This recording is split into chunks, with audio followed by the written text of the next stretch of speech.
So you talked about how you all reach through the United Soccer Coaches, a lot of grassroots coaches. That's a big part of the work that you're doing, amongst lots of other great work. But what are some of the solutions, again, focusing on solutions to our issues that we have with the unqualified but extremely well-intentioned coaches that are working with our most novice and impressionable players? I think you can go one route, which is try to educate each individual coach.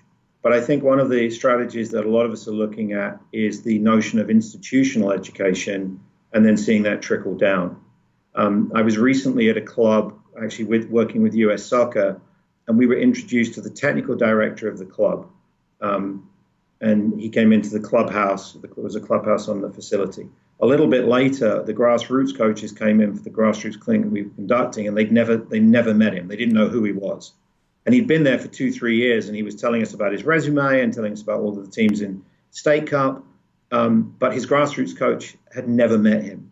So that suggests to me a real problem that the club is charging and giving a degree of service which is commensurate with the expectation of the parents. So the parents looking for one training a week and one Saturday morning. However, if the club isn't providing good education for those grassroots coaches, then I do think they're taking advantage of those parents.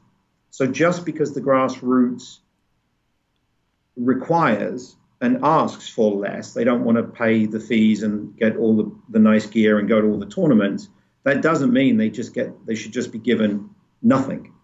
And so what I would like to see is a more concerted effort on the behalf of professionals, of paid coaching directors, of club administrators who manage the clubs, and making sure that the educational pieces that are so important are being put in place at that level and not all dedicated to the State Cup teams and the high school age players.